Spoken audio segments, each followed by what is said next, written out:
ಸ್ನೇಹಿತರೆ, ನಿಮಗೆ pink tax ಬಗ್ಗೆ ಗೊತ್ತಾ? ಗೊತ್ತಿಲ್ಲ ಅಂದರೆ ಮುಂದೆ ಹೇಳೋದನ್ನು ಸೂಕ್ಷ್ಮವಾಗಿ ಅರ್ಥ ಮಾಡ್ಕೊಳ್ಳಿ. ಈ ರೇಸರ್ ಬಗ್ಗೆ ನಿಮಗೆ ಗೊತ್ತಿರಬಹುದು. ಇದನ್ನು ಪುರುಷರು ಬಳಕೆ ಮಾಡ್ತಾರೆ. ಇದರ ಬೆಲೆ ಕೇವಲ 20 ರೂಪಾಯಿ ಮಾತ್ರ. ಈಗ ಈ ರೇಸರ್ ನೋಡಿ, ಸೇಮ್ ಕಂಪನಿ, ಸೇಮ್ ರೇಸರ್, ಆದರೆ ಬಣ್ಣ ಮಾತ್ರ ಪಿಂಕ್. ಇದನ್ನು ಬಳಕೆ ಮಾಡುವುದು ಮಹಿಳೆಯರು.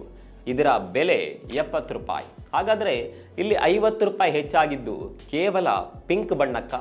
ಖಂಡಿತವಾಗಿಯೂ ಹೌದು. ಇದನ್ನೇ ಪಿಂಕ್ ಟ್ಯಾಕ್ಸ್ ಅಂತ ಕರೆಯೋದು. ಯಾವುದೇ ಪ್ರಾಡಕ್ಟ್ ಅಥವಾ ಸರ್ವಿಸ್ ಮಹಿಳೆಯರಿಗಾಗಿ ಮಾರ್ಕೆಟ್ ಆಗ್ತಾ ಇದ್ದರೆ ಅದರ ಬೆಲೆ ಪುರುಷರ ಪ್ರಾಡಕ್ಟ್ಗಳಿಗಿಂತ ಹೆಚ್ಚಿರುತ್ತೆ. ಇದು ಪರ್ಸನಲ್ ಕೇರ್ ಪ್ರಾಡಕ್ಟ್ಗಳಿಗೆ ಮಾತ್ರ ಅಲ್ಲ, ಶೂ, ಬಟ್ಟೆಗಳು, ಸೈಕಲ್, ಆಲ್ಮೋಸ್ಟ್ ಎಲ್ಲದರಲ್ಲೂ ಹೀಗೇನೆ.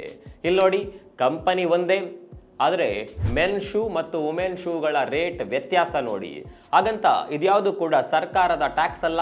ಮಹಿಳೆಯರು ರೇಟ್ ಹೆಚ್ಚು ಹಾಕಿದರೂ ಕೂಡ ಖರೀದಿ ಮಾಡ್ತಾರೆ ಅನ್ನೋದು ಕಂಪನಿಗಳ ಲೆಕ್ಕಾಚಾರ.